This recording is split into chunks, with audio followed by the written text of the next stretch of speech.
आज तक जब भी कोई साधना किसी भी ईश्वर के लिए की गई है तो वो सिर्फ ईश्वर को पुकारने के लिए ही नहीं की गई है। ईश्वर को अपनी ओर बुलाने के लिए भी नहीं की गई है, क्योंकि ईश्वर को बुलाया नहीं जा सकता, क्योंकि वो हर वक्त आपके साथ है, आपसे दूर नहीं है। पुकारा उसे जाता है जो दूर होता है।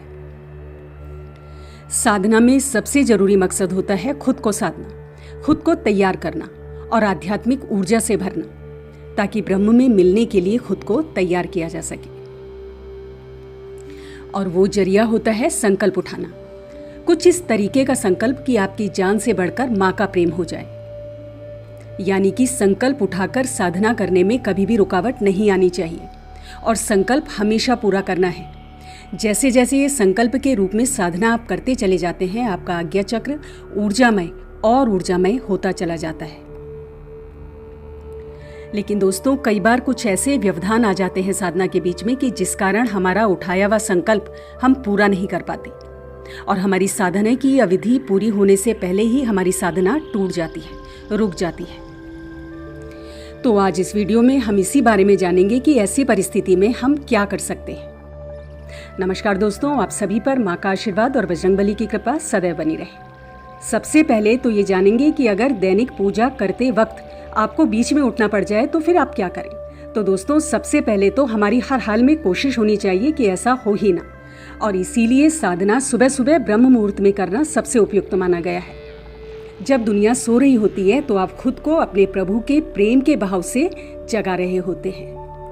और अगर किसी कारणवश ये प्रेम बहाव रुकता है, यानी कि आपका पूजा में आपका कार्यकाल समाप्त होने से पहले ही आपको उठना पड़ रहा है, तो सबसे पहले तो आप अपने प्रभु से क्षमा याचना करें और उनसे आज्ञा मांगे। उन्हें बताएं कि हे ईश्वर, मुझे अभी मजबूरी में उठना पड़ रहा है और मैं अपना कार्य समाप्त करते ही ये पूजा दोबारा आरंभ करूंगा, मुझे आज्ञा दें। ये कहकर आप अपना कार्य समाप्त करें और कार्य समाप्ति के बाद अपने हाथ, पैर और मुख जल से धोकर वापस अपने आसन पर बैठकर फिर से एक बार अपने ईश्वर से क्षमा याचना करके अपनी पूजा जहां से आपने छोड़ी है वहां से शुरू करें। क्योंकि दोस्तों, ये दैनिक पूजा का नियम है। अब संकल्प साधना के लिए दूसरा नियम है। और एक बात का और ध्यान रखें कि अगर आपको शौच वगैरह जाना पड़ रहा है तो आप बिना स्नान किए पूजा शुरू ना करें। आप स्नान करें, उसके बाद ही अपनी पूजा जहां से आपने छोड़ी है वहां से आप शुरू करेंगे। ऐसी स्थिति में स्नान का नियम जरूरी है। और अगर ऐसी स्थिति आ जाए, कोई ऐसी इमरजेंसी आ जाए कि आप पुनः पूजा दोबारा उस समय प्रारंभ नहीं कर पा रहे हैं, तो बिल्कुल भी आपको घबराना नहीं चाहिए। अपने ईश्वर को मनी मन याद करें, उनसे क्षमा याचना करें और दूसरे दिन से आप दोबारा से अपनी पूजा शुरू कर सकते हैं। अब दूसरी बात कि अगर आप संकल्प लेकर कोई साधना शुरू कर रहे हैं या पूजा शुरू कर रहे हैं, यानी कि 11 दिन की, 21 दिन की या 41 दिन की, कोई भी अवधि आपने निर्धारित की है और उस अवधि में ऐसा दिन आ जाए जिसमें आप साधना नहीं कर पा रहे हैं। मान लीजिए कि आपने 41 दिन का संकल्प लिया और 40वें दिन आप किसी कारणवश अपनी पूजा में नहीं बैठ पाते, तो आपको दोबारा से वो साधना पहले दिन से शुरू करनी होगी। यानी कि कभी भी इस साधना की अवधि के बीच में आपको रुकना पड़ जाए तो आपको दोबारा उतनी ही अवधि का संकल्प उठाकर ये साधना फिर से शुरू करनी चाहिए।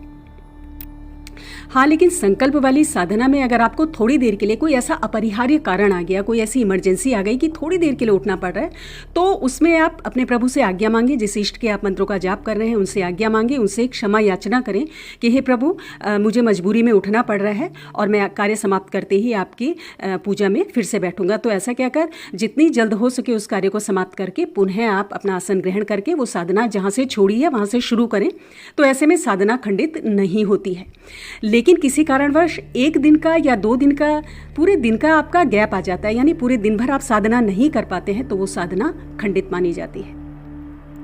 और इस तरह से कभी 1-2 दिन का गैप आ जाए तो इसका एक उपाय और भी है दोस्तों, और काफ़ी साधकों का ये अनुभव भी है कि जिस दिन आपकी साधना टूटी है, यानी जिस दिन आपने साधना नहीं करी है संकल्प वाली, तो अगले दिन आप कम से कम 1000 गायत्री मंत्र का जप करें।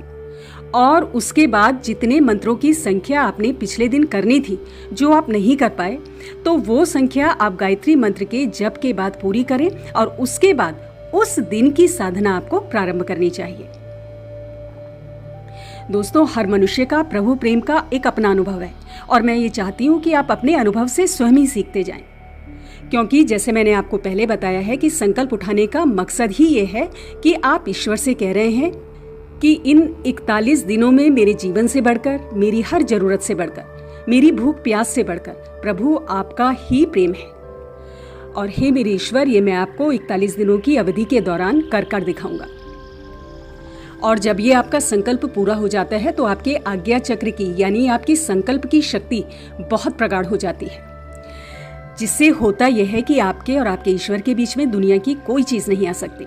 जैसे राधा ने और मीरा ने श्याम को पाया, जैसे रावण ने शिव की तपस्या की, तो उन साधनाओं की कोई अवधि नहीं होती।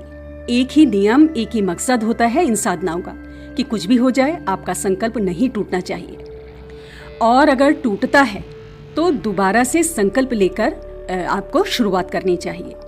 दोस्तों, ये प्रेम बहाव आप ऐसा समझें कि ये विद्युत यानी बिजली के बहाव की तरह है। यानी कि आपके पास एक लंबी बिजली की तार है जिसमें बिजली बह रही है, और बीच में से अगर आप उसे काट देते हैं यानी कि एक दिन की साधना करने से चूक जाते हैं, तो क्या उस तार में एक छोर से दूसरे छोर तक बिजली पहुंच पाएगी? कभी नहीं पहुंच सकती। आपको एक नई तार चाहिए होगी। ठीक यही प्रेम भाव के साथ भी है। इसका ये मतलब है कि आप ईश्वर को 41 दिन भी नहीं दे पा रहे हो और आप चाहते हैं कि आपका सालों साल का जीवन रूपांतरित हो जाए। इसलिए दोस्तों, मैं यही समझाना चाहती हूँ आपको कि साधना खुद की तैयारी है। ईश्वर तो हमेशा से ही आपके साथ खड़ा है। और एक चीज आपको मैं और बता दूं कि ये संकल्प वाली साधना जब आपकी खंडित हो जाती है, तो खंडित होने के बावजूद भी जो भी चढ़ावा आप अर्पित करने का अपने प्रभु से आपने संकल्प लिया है अपने इष्ट से, तो वो संकल्प आपको पूरा करना चाहिए। भले ही आपकी साधना खंडित हो गई हो, सामर्थ्य अनुसार आप दान करें और दोबारा से आप अपनी साधना को संकल्प लेकर शुरू करें। और दोस्तों, आखिरी सवाल जो मुझसे बहुत बहुत बार पूछा गया है और मैंने कई बार आपको जवाब भी दिया है, जो मेरी बहनों की तरफ से पूछा जाता है कि औरतें 41 दिन की साधना कैसे करें? अगर बीच में पीरियड्स आ जाते हैं तो क्या उनकी साधना खंडित नहीं होगी? तो आप सभी बहनों को मैं यही कहूंगी कि यदि साधना के दौरान आपको पीरियड्स आ जाते हैं तो आपको ज्योत नहीं जलानी चाहिए। व्यवहारिक रूप से कोई भी पूजा का कार्य आपको नहीं करना है, मंदिर को नहीं छूना है, अपने देवी देवता, अपने भगवान की मूर्ति को आपको स्पर्श नहीं करना है। लेकिन जिस मंत्र का आपने विधान उठाया है, संकल्प उठाया है, उसका मानसिक जाप आपको करते रहना चाहिए। यानी कि मन में उस मंत्र का रोज उतनी ही जप संख्या में उच्चारण करें जितना आपने संकल्प लिया है, और फिर जब आप शुद्ध हो जाएं तो आप अपनी साधना पूरी करें। और जितने दिन पीरियड्स में आपने पूजा नहीं की है उतने दिन एक्स्ट्रा आप अपनी साधना में जोड़ दें, तो इस तरह से आपकी साधना खंडित नहीं होती है। तो दोस्तों, इस वीडियो में हमने कोशिश यही की है कि आपके जो भी डाउट्स हैं, जो भी आपकी शंकाएं हैं, उनका आपको हम समाधान दे पाएं, क्योंकि आपके मैसेजेस और फ़ोन कॉल्स के जरिए ये सब चीज़ें आप लोग हमसे पूछते हैं, तो हर बार इन चीज़ों का जवाब हम नहीं दे पाते हैं फ़ोन कॉल्स के जरिए, मैसेजेस के जरिए। तो ये वीडियो हमने इसीलिए तैयार की है और मैं उम्मीद करती हूँ कि इस वीडियो से आपके कई सारे डाउट्स और जो कई सारी शंकाएँ आपकी क्लियर हो गई होंगी। तो आज की वीडियो में इतना ही दोस्तों। अगली वीडियो में मैं बहुत जल्द मिलती हूँ। तब तक के लिए आप अपना ध्यान रखें, खुश रहें, स्वस्थ रहें, मस्त रहें। जय माता दी, जय बजरंग बली।